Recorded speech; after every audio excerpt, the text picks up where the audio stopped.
मैंने गुरु के चरण पखारे, मैंने गुरु के चरण पखारे। जन्म जन्म के संचित पातक, जन्म जन्म के संचित पातक, क्षण भर में निर्वारे। मैंने गुरु के चरण पखा। बैठ जाइए, बैठ जाइए, बैठ जाइए भाई साहब, बुलाएं जब आइए। विराजे। हे गुरुदेव, आज का दिवस मंगलवार का दिन, जबकि आपकी मौन साधना मुखरित हुआ करती है, आज पुनः हम आपके श्री चरण में विराजमान हैं, इस भाव के लिए हुए कि आज हम आपके मुखारबिंद से जिन सुन करके अपने जीवन को जिन्नत की ओर अग्रसर कर पाएंगे। हे गुरुदेव, आप हमें मार्ग दर्शन कराकर प्रवचन प्रदान करके हमारे जीवन को धन्य करें। नमोस्तु महर्षि, नमोस्तु महर्षि, नमोस्तु महर्षि। हे गुरुदेव, आज मंगलवार का दिवस, जबकि आपकी साधना मौन साधना मुखरित हुआ करती है, हम आपके वचनों के माध्यम से अपने जीवन को धन्य करने के लिए उत्सुक हैं। आज पुनः हमें उपदेश प्रदान करके हमारे मार्ग को उद्देशित करने का प्रवचन प्रदान कर हम सबको अनुग्रहित करें। नमोस्तु हरश्री, नमोस्तु हरश्री, नमोस्तु हरश्री। सभी लोग अपने दोनों हाथ जोड़ लें और मेरे साथ महामंत्र के स्मरण के लिए अपना मानस तैयार करें।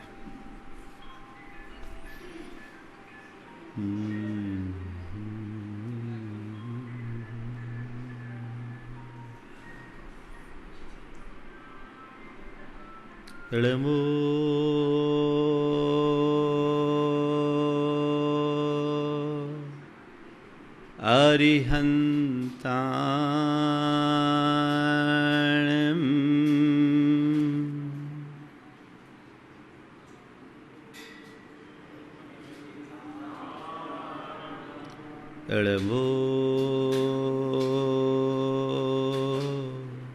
सिद्धारणम्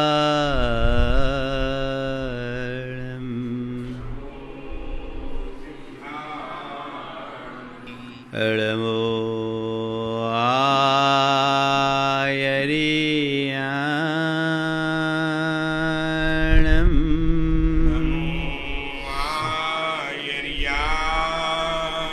अळमो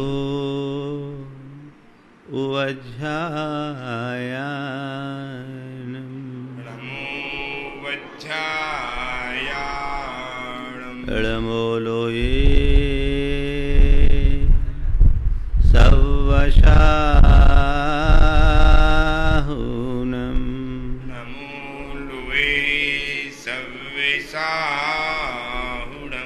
एषो पञ्चेणमुयारो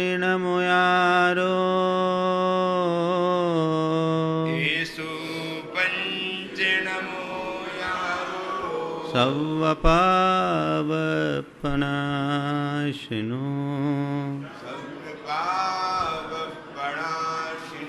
मंगलाळं च सवेशिं पढ़ेमं होई मंगलम। जय बोलो देवादिदेव 1008 श्री भगवान महावीर स्वामी की जय जय जय। अहिंसा परमो धर्म की जय जय जय। परम पूज्य आचार्य गुरुवर श्री विद्यासागर जी महाराज की जय जय जय। परम पूज्य महामना परमासागर जी महाराज की जय जय जय। परम पूज्य विराट सागर जी महाराज की। सम्यक दर्शन की उपलब्धि एक ऐसी अंतर्दृष्टि की उपलब्धि है, अभिव्यक्ति है, जो हमें संसार में रहते हुए भी संसार से अलिप्त रहने की कला देती है। अपने चित्त और चेतना में तरह तरह के विकारों और भावों को हावी होने से बचाती है। सम्यक दर्शन की अभिव्यक्ति होते ही मनुष्य के भीतर कुछ ऐसी विलक्षणताएं प्रकट हो जाती है जो उसके साधारण जीवन को असाधारण बना देती है। वो संसार में रहता जरूर है, लेकिन संसार में रहते हुए भी वो संसार से अलिप्त रहता है। सम्यक दर्शन की इसी भाव भूमिका पर विगत दिनों आप सबसे लंबी चर्चा हुई। सम्यक दर्शन के 8 अंग बताए गए। सम्यक दृष्टि के जीवन में आने वाली अन्य विलक्षणताओं में आज से मैं 4 विशेष बातों की चर्चा आप सबसे कर रहा हूं, जो हमारे सही दृष्टि होने के प्रतीक हैं। मेरी दृष्टि सही है या नहीं? सम्यक दर्शन का मतलब है सही दृष्टि, यथार्थ दृष्टि, सत्य दृष्टि। कोई भी व्यक्ति अपनी दृष्टि को गलत नहीं मानता, हर कोई अपनी दृष्टि को सही मानता है। तो मेरे अंदर, मेरे जीवन के प्रति यदि सही दृष्टि है तो कुछ खास गुण मेरे भीतर अभिव्यक्त होने चाहिए। उनकी अभिव्यक्ति इस बात का प्रमाण है कि मेरे जीवन की दिशा और दृष्टि सही है। वो है प्रशम, संवेग, अनुकंपा और आस्तिक्य। ये 4 ऐसे गुण हैं जो एक सच्चे धर्मात्मा के हृदय में सदैव प्रकट होते रहते हैं, प्रवाहित होते रहते हैं। आज बात मैं उसकी कर रहा हूं। सबसे पहली बात है प्रशम की। सामान्य रूप से प्रशम की जब भी चर्चा आती है तो हम लोग समझ लेते हैं समता। समता तो बहुत उच्च भूमिका में जाने वाले साधकों के वश की बात है। वहां जब हम पहुंचे तब पहुंचे, लेकिन आज प्रशम की जब बात मैं आप सबसे करने जा रहा हूं, वो क्षमता की नहीं है, स्थिरता की है। क्षमता और स्थिरता, इन दोनों में मौलिक अंतर है। क्षमता का मतलब है रंच मात्र प्रभावित न होना, और स्थिरता का मतलब है बहाव में न बहना, ठहराव बनाए रखना। समता काफी ऊंची हाइट की बात है, लेकिन व्यवहारिक जीवन में हमें भले क्षमता को पूरी तरह ना अपना सकें, स्थिरता तो ला ही सकते हैं। आज मैं उसी स्थिरता की बात आप सबसे करने जा रहा हूं, जिसका संबंध है प्रशम से है।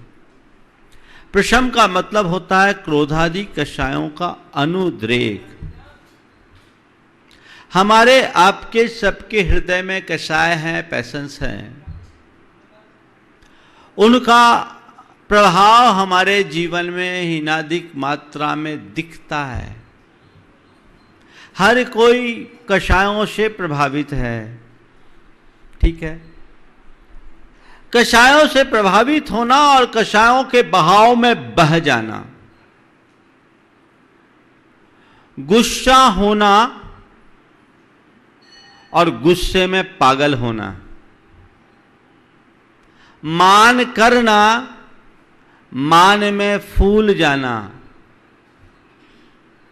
माया होना और माया की मूरत बन जाना, लालच होना और लोभ में अंधा हो जाना। इनमें अंतर है या नहीं? बोलिए। अपने मन से पूछो, मैं कहां हूं? मैं गुस्सा करता हूं या गुस्सा में पागल होता हूं? मेरे अंदर मान है या मैं मान में फूला रहता हूं? मैं माया करता हूं या माया की मूरत बन बैठा हूं? मेरे अंदर लालच है या मैं लालच में अंधा हो उठा हूं? दूसरे को मत देखना, ये अपने भीतर झांक के देखने की बात है। यदि पहले स्तर की बात है तो कोई ज्यादा चिंता की बात नहीं है, लेकिन दूसरे स्तर की बात है तो इससे बड़ी चिंता की बात नहीं है। थोड़ा देखो क्या होता है। गुस्से से शुरुआत करो, चारों की बात मुझे करनी है। गुस्सा आना एक घटना है और गुस्से में पागल हो जाना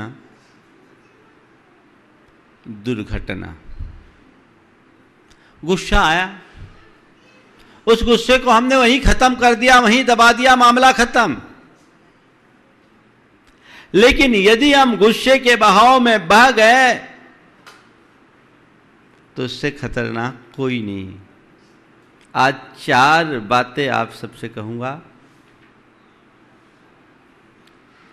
उद्रेक, आवेग, उद्वेग और विवेक। उद्रेक, आवेग, उद्वेग और विवेक। उद्रेक क्या है? कषायों की तीव्रता का नाम उद्रेक है। हमारे अंदर ऐसी भावनाओं का बहाव है कि मैं अपने आप को संभाल ही ना पाऊं, यह उद्रेक है। जब भावों का उद्रेक उठता है तो मनुष्य कुछ भी नहीं समझ पाता है। उस समय कहते हैं होश हवास खो जाता है, आपे से बाहर उठता है, उसकी दशा पागल जैसी हो जाती है। अगर यह उद्रेक है तो मान करके चलना तुम अभी धर्म से बहुत दूर हो। देखो, अपने गुस्से को टटोल करके देखो। जब तुम्हारे अंदर गुस्सा आता है तो क्या करते हो? बोलो। महाराज, जो जवान में आता बक देते हैं, जो बन पड़ता वो कर बैठते हैं, ऐसा। अब बाद में पछताते हैं। अगर गुस्से के आवेग में तुम बह जाओगे तो तुम्हारा जीवन दूभर होगा। जीवन को नरक बना देता है यह उद्रेक। आत्मा के अधपतन का कारण है यह उद्वेग। उस उद्रेक से अपने आप को बचाइए, रोकिए नहीं। मेरे अंदर क्रोध आए तो आए, लेकिन मैं क्रोध में भी इतना बोध रखूंगा कि क्रोध के बहाव में न बह सकूं। क्रोध के बहाव में अपने आप को नहीं बहने दूंगा। ये प्रयास, ये कोशिश हमारी होनी चाहिए। और यदि ऐसी कोशिश होगी तो हम अपने आप को बखूबी सुधार सकते हैं, अपने जीवन में बहुत बड़ा परिवर्तन घटित कर सकते हैं। बहुत सारे लोग हैं जो गुस्से की घड़ी में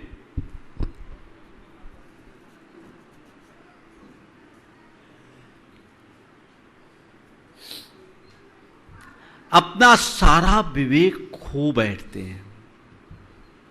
उनको कुछ पता नहीं चलता कि मैं क्या कर रहा हूं। एक सच्चे धर्मात्मा की एक खासियत होती है कि उसके मन में जब कभी भी गुस्सा आता है तो वो क्रोध में भी बोध रखता है। अपने मन पर गुस्से को हावी नहीं होने देता, अपने आप पर नियंत्रण रखने की क्षमता रखता है। वो आत्म नियंत्रण से आता है। और ये नियंत्रण आप लोग भी कई बार करते हो। देखो, जो गुस्सा तुम्हारे घर में आता है, गुस्सा घर में आता है, वैसा ही गुस्सा कभी दफ्तर में भी आता होगा, अपने मित्रों के बीच भी आता होगा, अपनी दुकान पर भी वैसा निमित्त आता होगा, आता है। पर क्या सब जगह एक सा गुस्सा करते हो? क्या करते हो?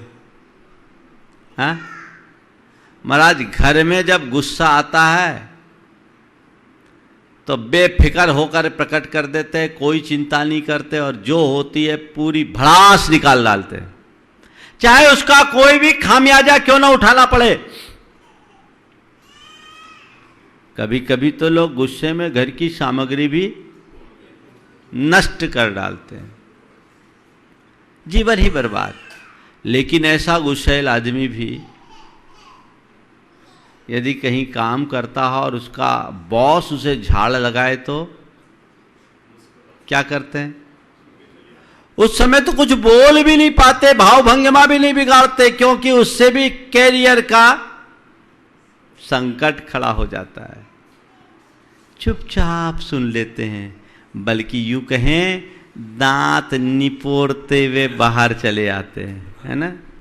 हाँ, क्या हुआ? यहां तुमने गुस्से के बहाव में बहने से अपने आप को कैसे बचाया? किसने बचाया? तुम्हारे विवेक ने। जहां विवेक होता है वहां उद्रेक नहीं होता। सम्यक दृष्टि विवेक ही होता है, और अपने इसी विवेक की शक्ति के बल पर वो मन में उत्पन्न होने वाले कसायों के उद्रेक को नियंत्रित करने में सक्षम हो जाता है। तो जैसे लोक व्यवहार में कई स्थानों पर तुम अपने विवेक को जागृत रखते हो तो बच जाते हो। यदि हर पल तुम अपने विवेक को जागृत रखोगे तो जीवन में कभी फिसल नहीं सकते, उद्रेक तुम पर हावी नहीं हो सकता। तुम्हें अपने नौकरी की चिंता है, तुम्हें अपने व्यापार की चिंता है, तुम्हें अपने व्यवहार की चिंता है, तुम्हें अपने लोक संपर्क और संबंध की चिंता है, वहां तुम अपने आप को नियंत्रित कर लेते हो। जिस दिन तुम्हारे मन में तुम्हारे जीवन की चिंता होगी, तुम्हारे परिवार की चिंता होगी, तुम्हारे आंतरिक संबंधों की चिंता होगी, तुम्हारे प्रेम का भाव प्रकट होगा, ये विवेक जागृत होगा और हर जगह गुस्से का उद्रेक शांत हो जाएगा। हो सकता है कि नहीं? विवेक एक बहुत बड़ी ताकत है जो हमें बहाव में बहने से बचाती है। अपने विवेक को जागृत रखो, और विवेक की जागृति का आधार क्या है? स्वरूप का बोध। किसका बोध? स्वरूप का बोध। मैं कौन हूं, मेरा स्वरूप क्या है, मैं कहां हूं। अगर तुम इसका बोध रखोगे तो कभी कोई गलत काम नहीं कर सकते, लोक व्यवहार में भी और अंतरात्मा में भी। बाहर से बात को शुरू करके मैं आपको अंतर लेके चलता हूं। आज मैं हर पल इस बात का स्मरण रखता हूं कि श्रमणो हम, मैं मुनि हूं। इस बात का एहसास और आभास हमारे अंतश्चेतना में है। तो मेरे मन में हर पल इस बात की जागृति रहती है कि मैं मुनि हूं, तो मुझे अपने मुनिपन को सुरक्षित रखना है। मेरा यही भावबोध मेरे मुनिपन को संभाले हुए है। नतीजा, मैं अपने प्रत्येक व्यवहार में इस बात की सावधानी रखता हूं कि कहीं कुछ मुझसे ऐसा ना हो जाए जो मेरे मुनिपन को लांछित करता हो। और इसी सावधानी के कारण 32 वर्षों से आज मेरा मुनिपन निर्बाध पल रहा है। मेरा ही नहीं, मेरे जैसे सभी मुनियों का, जिनके अंदर इस बात का हर पल विवेक हो, उनको अपने स्वरूप का बोध हो, तो वो कभी ट्रैक से बाहर नहीं आ सकते, है ना? तो मैंने तो अपनी कह दी, तुम अपनी सोचो। मैं क्या हूं? मैं क्या हूं? सबसे पहले मैं एक मनुष्य हूं। मानो हम, तो तुम्हें चाहिए मानवोचित कर्तव्यों से विरुद्ध कोई कार्य न करो, मानवीयता की सीमा में रहो। अगर तुम परिवार के प्रमुख हो तो तुम्हारे अंदर विवेक होना चाहिए कि मैं ऐसा कोई कार्य न करूं जो मेरे परिवार की मर्यादा के बाहर हो या जिससे मेरे परिवार को किसी प्रकार की क्षति पहुंचती हो, चाहे पिता हो, पति हो, पुत्र हो, भाई हो, माँ हो, पत्नी हो, बेटी हो, कोई भी हो, जो मैं हूं उसे मेंटेन करना मेरा दायित्व है। यदि ये विवेक तुम्हारे अंदर होगा तो कोई गलत कार्य नहीं कर सकते। आपसे यदि कहीं कोई ऐसा प्रसंग आए कि कोई बड़ा क्राइम करना हो, आप करोगे क्या? क्यों? मैं एक सभ्य नागरिक हूं, मेरे लिए अपराध उचित नहीं है। अपने आप को रोक लो। चलिए और नीचे आता हूं। विवेक उद्रेक को कैसे रोकता है? मान लो कोई व्यक्ति किसी को शराब पीते देख रहा है, उनको शराब पीते देखते हुए एक पल का मन में आकर्षण भी आ रहा है। मन कह रहा आखिर देखा जाए ये लोग शराब पी के क्या करते हैं, शराब के नशे में क्या होता, एक बार टेस्ट करके देखा जाए। उस घड़ी आपने मन की बात मान ली तो आपके हाथ में शराब की बोतल आ जाएगी, देर नहीं लगेगी, और फिर फिसलोगे तो धड़ाम से नीचे गिरोगे, कोई पता नहीं। लेकिन उसी घड़ी हमारे अंदर का विवेक कहता नहीं, ये मेरे लिए हितकर नहीं है, किसी भी अर्थ में मेरे लायक नहीं है, क्योंकि मैं जिस संस्कारों में पला बड़ा हूं उसके योग्य नहीं है, न मेरे कुल के गौरव के अनुरूप है, न मेरे समाज के गौरव के अनुरूप है, न मेरे धर्म के गौरव के अनुरूप है, न ही मेरे जीवन के हित के अनुरूप है। ये मेरे स्वरूप के विरुद्ध है, मुझे नहीं करना। तुम्हारे अंदर का ये विवेक तुम्हें तत्क्षण रोकेगा।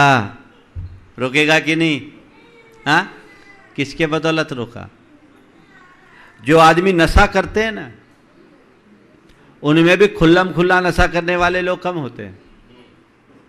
माँ बाप सामने हो, गार्जियन सामने हो, तो उस समय वो नशा करना नहीं चाहेंगे। क्यों? इनके सामने करना ठीक नहीं है। ये कोडिंग माइंड में डाली हुई है, ये विवेक है। इसको विस्तारित कर दो तो किसी के सामने नहीं कर सकोगे। अभी तुम्हें यह लगता है कि नहीं, बड़ों के सामने ये कार्य करना ठीक नहीं, जिस दिन ये समझ में आ जाएगा खुद की आंखों के सामने ये कार्य करना ठीक नहीं, जिंदगी में कभी नहीं कर पाओगे। ये विवेक है। तो विवेक से उद्रेक शांत होता है। गुस्सा आए, गुस्से में पागल होने से बचना है तो गुस्सा के घड़ी में विवेक रखो। ये सोचो, मैं कौन हूं, मैं कहां हूं, मेरी भूमिका क्या है। इतना विवेक आ गया, तत्क्षण शांत हो जाओगे। जहां जहां विवेक रखते वहां उद्रेक नहीं। पर पता नहीं घर में घुसने के बाद तुम लोग क्या होता है। एक बार एक ने कहा, महाराज जी हम लोग सोचते हैं जैसे किसी की जब तक नौकरी नहीं रहती तो वोकेशनल पीरियड में रहते तो बहुत सावधान रहता है, और जब नौकरी पक्की होती है तो सोचता 32 वर्ष की नौकरी तय हो गई तो फिर वो थोड़ा बेभान हो जाता है। ऐसे ही हम लोग ये सोचते हैं घर में घुस गए, अब क्या होना है, परमानेंट है, यहाँ कुछ होना जाना थोड़ी है। यही तुम्हारी कमजोरी है। बल्कि मनुष्य को ज़्यादा समय घर पे रहना है तो उसे घर में संयत रहने की कोशिश करनी चाहिए। क्रोध आए, क्रोध में अंधे न, क्रोध में पागल मत हो। मान हो तो मान में फूलो मत। माया हो नियंत्रित करो, माया की मूरत कभी मत बनो। और लालच हो, होने दो, लालच में अंधा होने की स्थिति कभी मत आने दो। यह उद्रेक को विवेक से नियंत्रित करने का एक मार्ग है। अभी बताऊंगा आपको कि विवेक कैसे जगाए। दूसरा है उद्वेग। यह भी हमारे अंदर का एक पैशन है। उद्वेग का मतलब व्यग्रता, बेचैनी, चिंता, डर, ये सब उद्वेग है। ये हमारा एक भावनात्मक वेग है। कुछ लोग थोड़ी थोड़ी बातों में उद्विग्न हो जाते हैं। डर जाते हैं, भयभीत हो जाते हैं, चिंतातुर हो जाते हैं, विचलित हो जाते हैं, हैरान परेशान हो जाते हैं। अरे भाई, परेशान क्यों होते हो? एक सम्यक दृष्टि धर्मात्मा के सामने जब कोई ऐसी बातें आती है तो आम आदमी जिसे परेशानी समझता है, धर्मात्मा उसे चुनौती मानता है। क्या बोला मैंने? आम आदमी जिसे परेशानी समझ करके घबराता है, धर्मात्मा उसे चुनौती मानकर स्वीकारता है और अपनी कुशलता से उस चुनौती को एक उपलब्धि में परिवर्तित कर डालता है। उद्वेग हावी मत होने दीजिए, मन में भय चिंता मत आने दीजिए। किस बात का भय, किस बात की चिंता, किस बात की फिक्र, किस बात से परेशान? अरे भाई, जब मुझे पता है कि संसार के सारे संयोग कर्म के अधीन हैं, ये संयोग बनेंगे बदलेंगे, तो बाहर का ही परिवर्तन है। मेरी आत्मा में न तो आज तक कुछ परिवर्तन हुआ है न होगा। ये विवेक मेरे भीतर है। ये संयोग बाहर का संयोग है, बन रहा है, बदल रहा है, बनते बदलते रहेंगे, इन्हें कोई रोक नहीं सकता। मैं इन संयोगों में क्यों उलझूं? जो है उसका सामना करूंगा। अच्छा है तो भी बीतेगा और बुरा है तो भी बीतेगा। किस बात का उद्वेग? अपने मन से पूछो। जब कभी भी कुछ प्रतिकूल प्रसंग आते हैं तो तुम्हारी स्थिति क्या रहती है? स्थिरता रहती है या घबराहट? क्या करते हो? थोड़ा जोर से। हाँ, घबरा जाते हैं ना? क्यों घबराते हो? क्या घबराहट से उसका समाधान मिलता है? हाँ? अगर तुम अपने आप को धर्मात्मा समझते हो तो आज से तय करो, मेरे जीवन में चाहे जैसी परिस्थितियां क्यों ना आएगी, मैं उनसे घबराऊंगा नहीं। परेशानी को परेशानी के रूप में देखने की जगह उन्हें एक चुनौती के रूप में देखूंगा और अपनी कुशलता से उसे एक उपलब्धि में परिवर्तित कर डालूंगा। ये क्षमता अपने अंदर विकसित करो। उसे मुझे बदलना है, ये मेरे अंदर क्षमता है। अंजना के ऊपर कितनी बड़ी विपत्ति आई। पति के घर से बाहर निकाली गई तो पिता का दरवाजा भी बंद हो गया। क्या की थी अंजना? घबराई, भयातुर हुई, चिंताग्रस्त हुई, रोना रोई। क्या की? बोलो, क्या की अंजना ने? चलो कोई बात नहीं, कर्म का उदय है, ये संसार है, अशुभ कर्म का उदय आने पर अपने भी पराये हो जाते हैं। कोई बात नहीं, कर्म को यही खेल खिलाना है तो मैं तैयार हूं। चलो अब कर्म तू मुझे जहां ले चलता है मैं चलने को तैयार हूं। मुझे मालूम है कि तू कितना भी बड़ा खेल खेलेगा, मेरे ऊपर के चोले से तू खेल सकता है, मेरे स्वरूप तक तो तेरी पहुंच ही नहीं है। ये विवेक उसके भीतर था। मेरे स्वरूप तक तेरी पहुंच नहीं है। तू मेरी आत्मा के एक प्रदेश को भी इधर से उधर करने की क्षमता नहीं रखता। ठीक है, तुझे जो खेल खिलाना है खेल। रंच मात्र भी उद्वेग अंजना के मन में नहीं आया। उसने अपनी स्थिरता रखी। परिणाम, अंजना का दुख भी सुख में बदल गया, विपत्ति भी संपत्ति में परिवर्तित हो गई। तुम लोग क्या करते हो? थोड़ा कुछ हुआ नहीं, हाय तौबा मचाना शुरू कर देते हो। होता है, ढेर प्रकार के ठटकर्म करने लगते हो, 70 मड़िया पूजने जाने लगते हो और उसके बाद भी चारों तरफ के थपेड़े खाते रहते हो। मिलता क्या है? बोलो, क्या मिलता है? कुछ मिलता है क्या? तो ये एक धर्मात्मा, एक ज्ञानी की पहचान है। जो जीवन में आने वाली ऐसी विषमताओं से, ऐसी विषम स्थितियों से रंच मात्र नहीं घबराता, कहता आन दो देखता हूं। स्वरूप का बोध है जो विवेक को जागृत किए हुए, वही हमें बचा करके रखता है तुम्हारे पास ये कुंजी?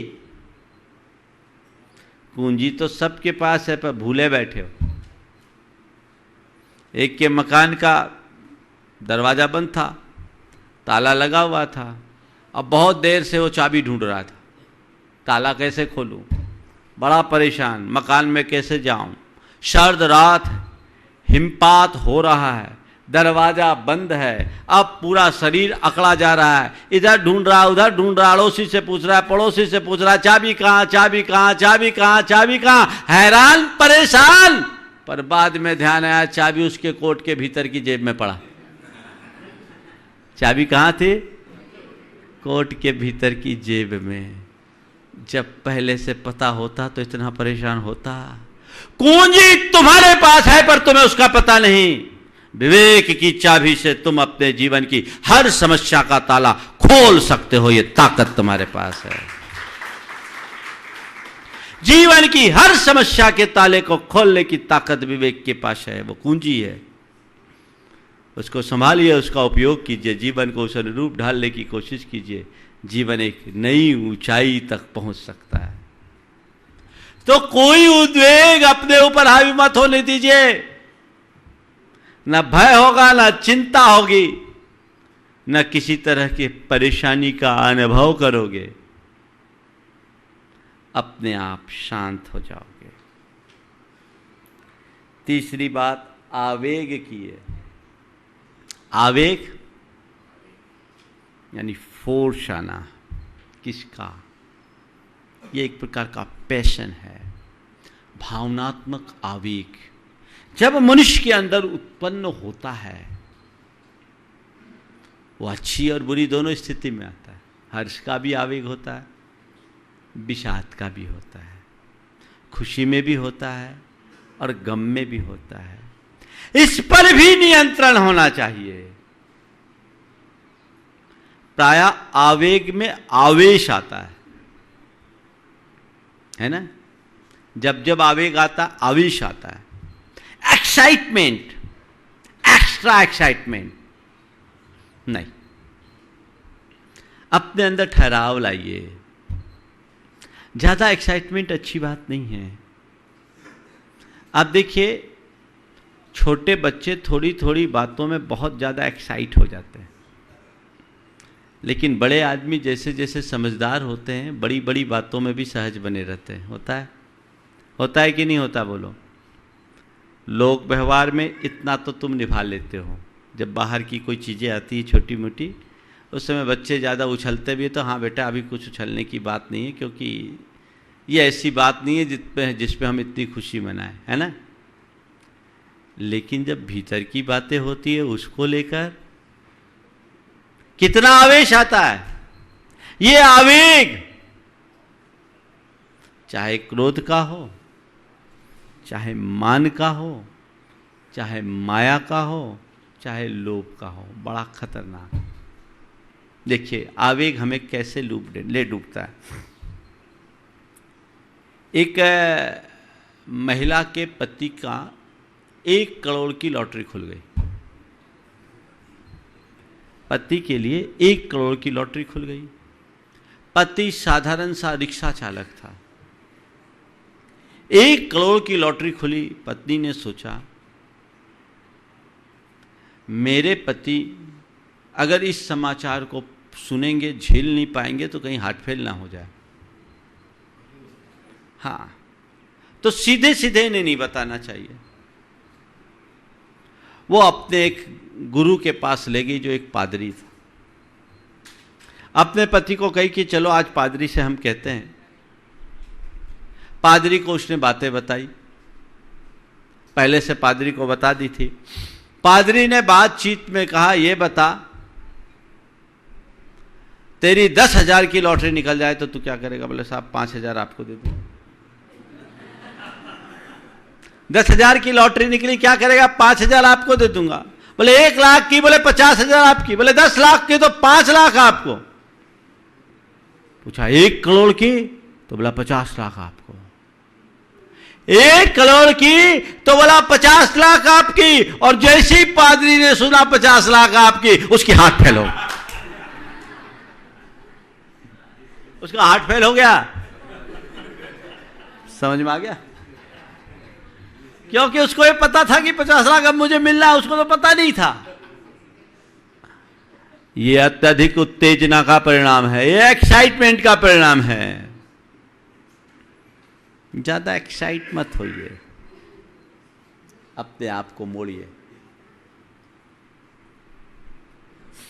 ज्यादा एक्साइट होना ठीक नहीं, अपने आप को मोड़िए। और अगर हम उस दिशा में अपने आप को मोड़ने में समर्थ हो जाते हैं तो हमारा जीवन बहुत आगे बढ़ेगा।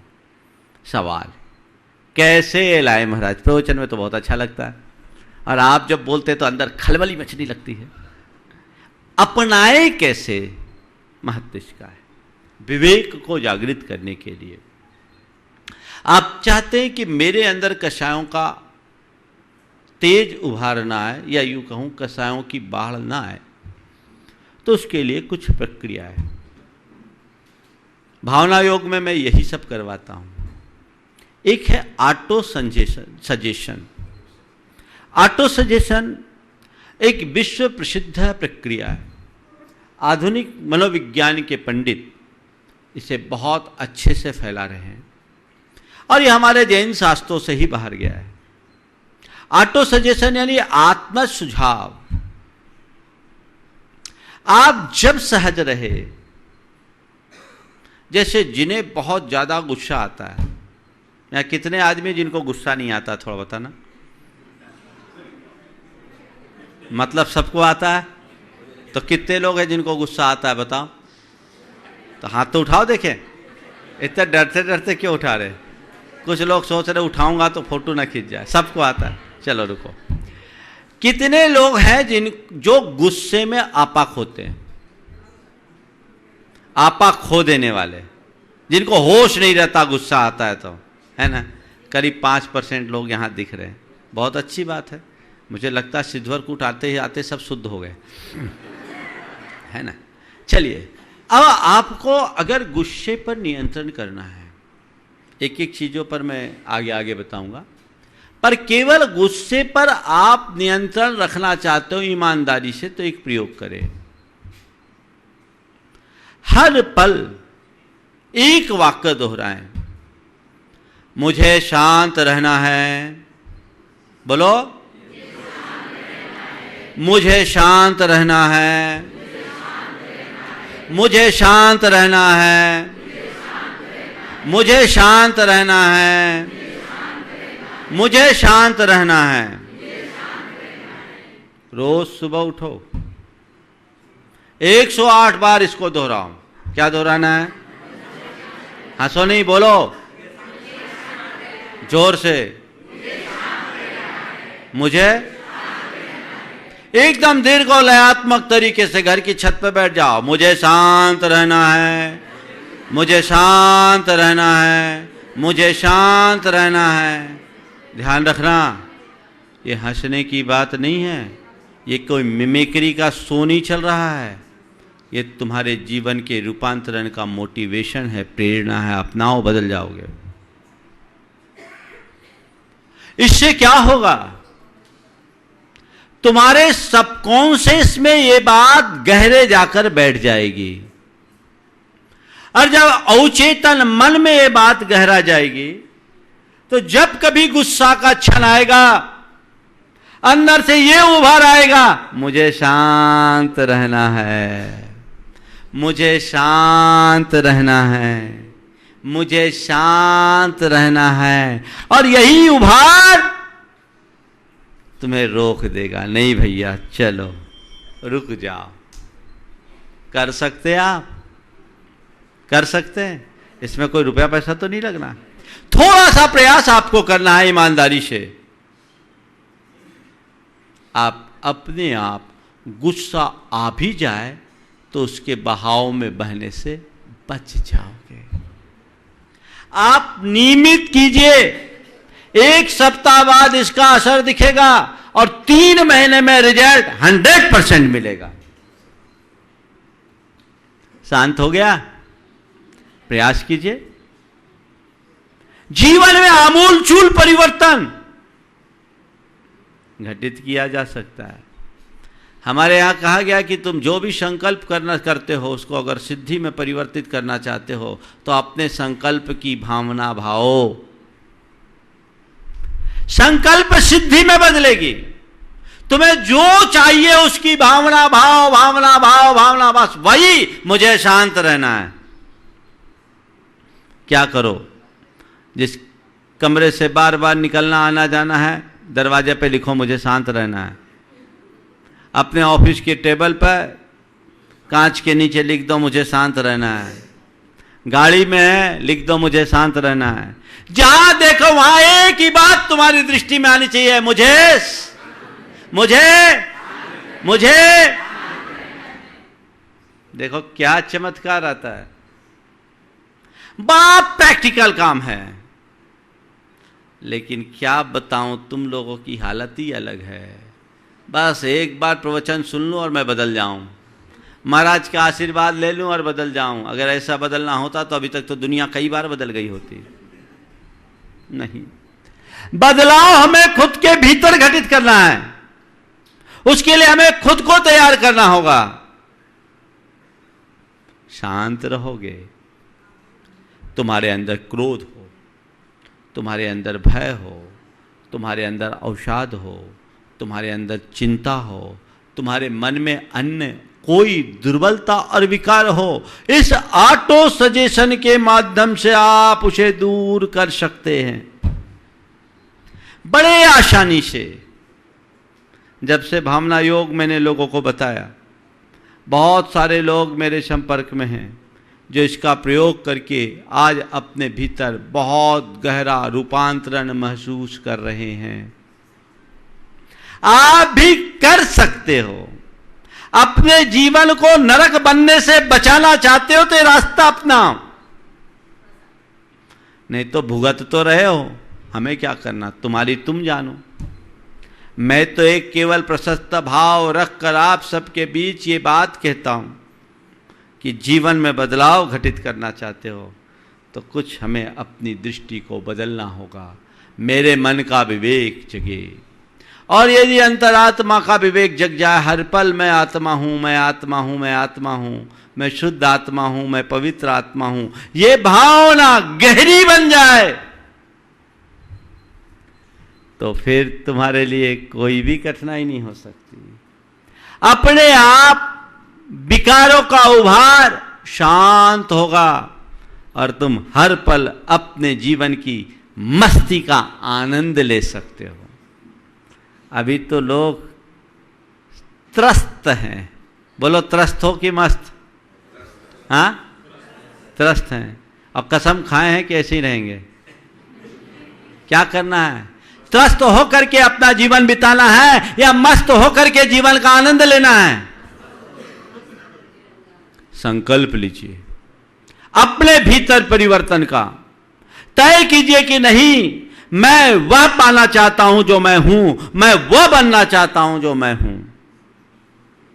मुझे वह पाना है, मुझे वह बनना है जो मैं हूं। अगर मैं हूं की स्थिति में आ जाऊं तो बाकी सारी बातें अपने आप समाप्त होगी। एक धर्मात्मा के जीवन में यही विशेषता होती है, इसलिए वह इन सब बातों से कोसों दूर रहता है। तुमने धर्म की बातें बहुत सुनी, धर्म की चर्चाएं तुम बहुत करते हो और तत्व की बातें भी खूब कर लेते हो, लेकिन उसे अपने जीवन में कितना उतार पाते हो, महत्वपूर्ण यह है। बहुत से ऐसे धर्मात्माओं को मैं जानता हूं जो मंदिर में घंटों पूजा करते हैं और मंदिर से घर आने की बात तो दूर, कई लोग तो मंदिर में ही एकदम उबल पड़ते हैं। मैं एक जगह गया शांति धारा कराने। शांति धारा कराने गया तो वहाँ एक सज्जन थे जो मंदिर के ठेकेदार होते हैं, शायद भगवान से कांटेक्ट मिल गया हो उनको। मैंने देखा, पहली बार मैं गया और किसी व्यक्ति ने उससे कुछ कह दिया, थोड़ा पीछे कर दिया, बोला तो थोड़ा पीछे आ जा, और क्या था, उसने इतना एकदम उबाल दिखाया कि पूछो ही मत, एकदम उबाल पड़ा। मुझे लगा भैया ये क्या हो रहा है, 50 आदमी भगवान के अभिषेक के लिए तैयार, शांति धारा का काम। हमने कहा ये कैसा मंगलाचरण, और मुझे पहुंचे पहला ही दिन था, एक दिन पहले पहुंचा था। हम बोले ये कौन सा मंगलाचरण भाई, आज क्या काम किया जाए। थोड़ी देर तो मैं कुछ नहीं बोला, हम बोले अभी इसका उद्वेग बहुत ज़्यादा है, इसको बोलने से कोई फ़ायदा नहीं। लोगों ने बोला महाराज इसकी आदत ही है, रोज़ ऐसी स्टेशन फंसती, रोज़ इसकी किसी न किसी से स्टेशन फंसती है। तो मैंने कहा भैया अब मुझे लगता है भगवान पर शांति धारा छोड़ने की जगह इस पर शांति धारा डाली जाए, इसको शांत किया जाए। मैंने उसे एक तरफ बुलाया और मैंने कहा भाई इतना उद्वेग क्यों, तू धर्मी है, तू रोज सबसे पहले मंदिर आता है, तो तेरे अंदर तो और शांति प्रकट होनी चाहिए। तूने क्रिया को धर्म मान लिया, तुझे पता है कि भगवान के सामने अपने परिणाम खराब करने का क्या मूल्य तुझे चुकाना पड़ेगा, आखिर ऐसा क्यों। और जब तू भगवान के सामने ये हाल रखता है तो घर में और घर वालों के बीच में क्या होगा। तेरा जीवन निरस बेटा वहीं था, बोला महाराज समझाइए, हम लोग तो परेशान है, घर को नरक बनाए बैठे, आप ही समझाओ, आप ही बोल सकते हो। जब मैंने उसे संबोधित किया उसकी आंखों में आंसू आने लगे, उसे अपनी गलती का एहसास हुआ। बोले महाराज क्या करूं, मुझसे सहन नहीं होता, गलत को बर्दाश्त नहीं कर सकता। मैंने कहा गलत को बर्दाश्त करने की बात भी मैं नहीं कह रहा हूं, पर गलत का प्रतिकार तो सही तरीके से करो। गलत का प्रतिकार भी यदि गलत तरीके से करोगे तो और बड़ी गलती होगी। कुछ लोग हैं जो कहते हैं मैं गलत को बर्दाश्त नहीं कर सकता। ठीक है, मैं तुमसे कहता हूं, मैं भी समर्थक नहीं हूं कि तुम गलत को बर्दाश्त करो, पर गलत को गलत तरीके से प्रतिवाद मत करो। गलत का प्रतिवाद भी करना है तो सही तरीका अपनाओ। यदि सही तरीका अपनाओगे तो गलत अपने आप में गलत नहीं रहेगा, सुलट जाएगा। ये बातें मैंने उसको अकेले में बुला करके कहा तो मामला सलट गया। अगर उस जगह कहते तो मुझे ही उपदेश दे देता, हो सकता है उसका शिकार मुझे बनना पड़ता। तो इतना अनुभव तो मुझे है, इतना अनुभव है। ठीक है, जो हाँ ये बात तो समझना चाहिए ना। और एक बात बताऊं, अगर कोई सर्जरी करनी है तो ओटी में ही होनी चाहिए, ओपीडी में नहीं। अगर ओटी का काम ओपीडी कर लेंगे तो इन्फेक्शन हो जाएगा, बड़ा मुश्किल है। तो मैं देख समझ करके करता हूँ बात। आप सबसे भी कहता हूँ प्रसंग और परिस्थिति के अनुरूप व्यवहार करना चाहिए, अपने विवेक को जागृत करने का प्रयास करना चाहिए। विवेक में वह शक्ति है जो हमारे सब प्रकार के उद्वेग और आवेग को शांत कर सकती है, और इसी का नाम है प्रशम भाव, जिसे हमें बढ़ाना है। मुझे प्रशम भाव में डूबना है, ये लक्ष्य बनाओ। हर पल ये सोचो मुझे शांत रहना है, एक ही लक्ष्य बनाओ, मुझे शांत रहना है, मुझे शांत रहना है, मुझे सहज रहना है, मुझे शांत रहना है, मुझे सहज रहना है। एक ही धुन लगा लो अपने अंदर, देखो क्या मजा है। महाराज ऐसा करूंगा तो कहीं इनएक्टिव तो नहीं हो जाऊंगा। अरे थोड़ा एक्टिव हो गए करो तो फिर मुझसे बात करना। बहुत दिमाग लगाते हैं।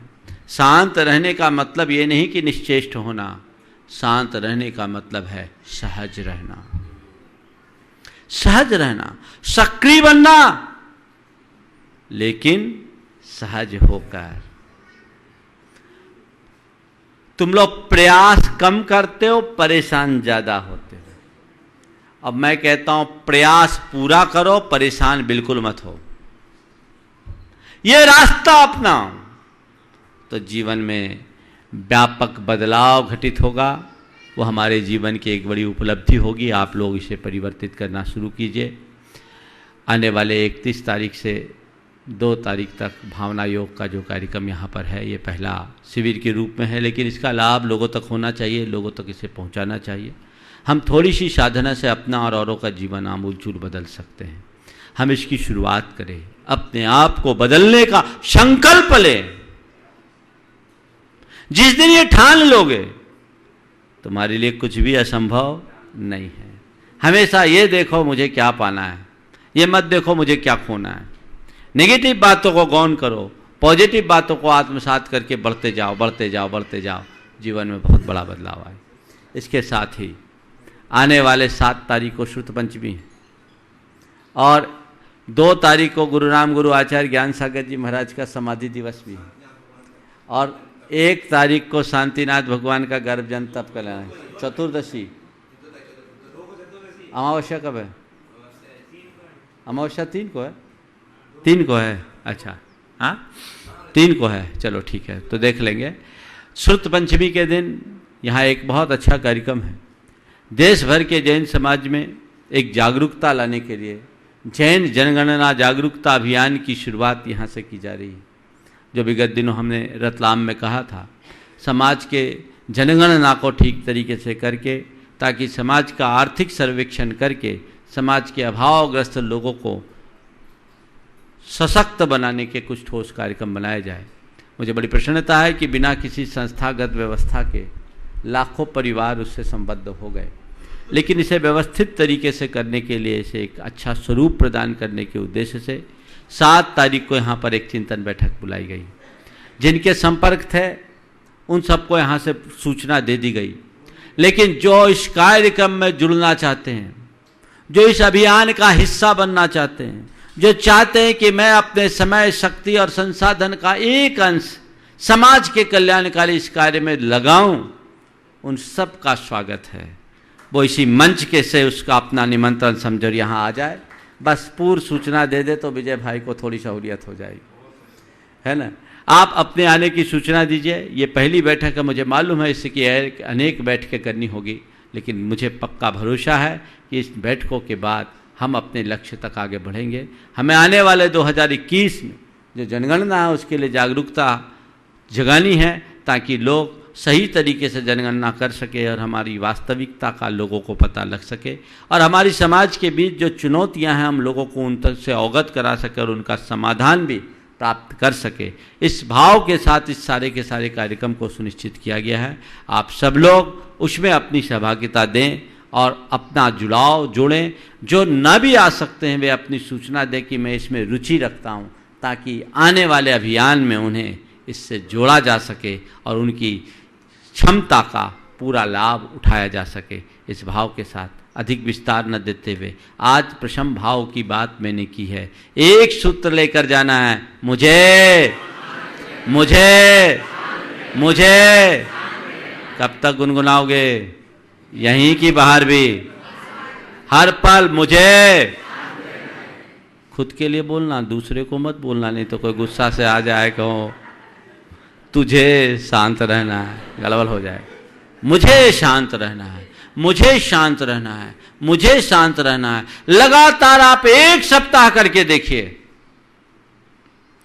इसका प्रभाव आप देखना शुरू कर लोगे, और 3 महीना करोगे तो अलग ही रूप अनुभव में आएगा। आप करिए और जीवन को चमत्कृत कीजिए। इस भाव के साथ मैं विराम दूंगा। महाराज श्री अभी भावना योग, भावना गीत, मंगल भावना आप सबके बीच रखेंगे। मैं देख रहा हूँ आज खंडवा के लोग भी यहाँ काफ़ी संख्या में आए हैं, उनको अवसर मिलेगा, अपने स्थान पर बैठे रहे। मंगल भावना के बाद आप सबको अवसर मिलेगा। बोलिए आचार्य विद्यासागर जी महाराज। मंगल हो जगत में सब मंगलमय हो। मंगल मंगल होए जगत में सब मंगलमय हो। इस धरती के हर प्राणी का मन मंगलमय हो। इस धरती के हर प्राणी का मन मंगलमय हो।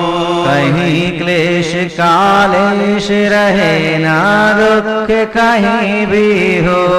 कहीं क्लेश कालेश रहे ना दुख कहीं भी हो। मन में चिंता भय न सतावे, रोग शोक नहीं हो। मन में चिंता भय न सतावे, रोग शोक नहीं हो।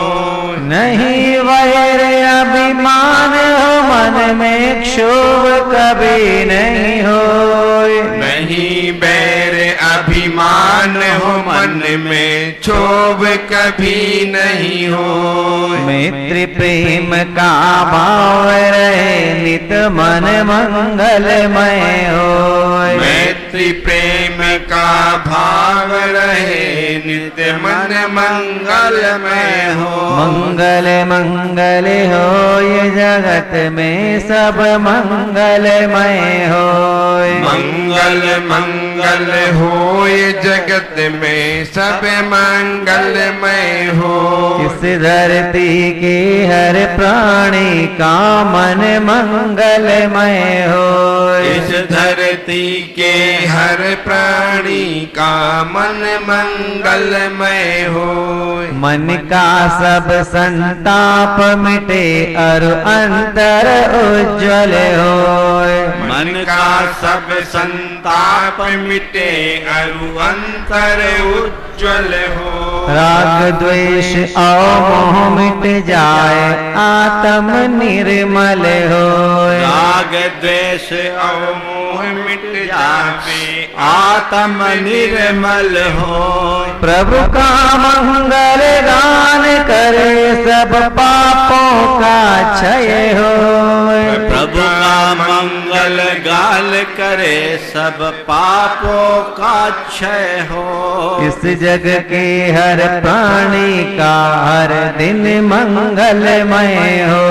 इस जग के हर प्राणी का हर दिन मंगलमय हो।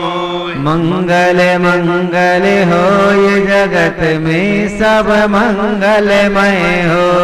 मंगल मंगल हो ये जगत में, सब मंगलमय हो। इस धरती के हर प्राणी का मन मंगलमय हो। इस धरती के हर प्राणी का मन मंगलमय हो। गुरु हो मंगल, प्रभु हो मंगल, धर्म सुमंगल हो। गुरु हो मंगल, प्रभु हो मंगल, धर्म सुमंगल हो। मात पिता का जीवन मंगल, परिजन मंगल हो। मात पिता का जीवन मंगल, परिजन मंगल हो। जन का मंगल, गण का मंगल, मन का मंगल हो। जन का मंगल, गण का मंगल, मन का मंगल हो। राजा प्रजा सभी का मंगल, धरा धर्ममय हो। राजा प्रजा सभी का मंगल, धरा धर्ममय हो। मंगल मंगल हो ये जगत में, सब मंगलमय हो। मंगल मंगल हो ये जगत में, सब मंगलमय हो। इस धरती के हर प्राणी का मन मंगलमय हो। इस धरती के हर प्राणी का मन मंगलमय हो। मंगलमय हो प्रात हमारा, रात सुमंगल हो। मंगलमय हो प्रात हमारा, रात सुमंगल हो। जीवन के हर पल हर क्षण की बात सुमंगल हो। जीवन के हर पल हर क्षण की बात सुमंगल हो। घर घर में मंगल छा जावे, जन जन मंगल हो। घर घर में मंगल छा जावे, जन जन मंगल हो। इस धरती का कण कण पावन, आओ मंगलमय हो। इस धरती का कण कण पावन ओ मंगलमय हो। मंगल मंगल होय जगत में सब मंगलमय होय। मंगल मंगल होय जगत में सब मंगलमय हो। इस धरती के हर प्राणी का मन मंगलमय होय। इस धरती के हर प्राणी का मन मंगलमय हो। सब जग में मंगल बड़े टले अमंगल भाव है। प्रमाण की भावना सब में हो सद्भाव।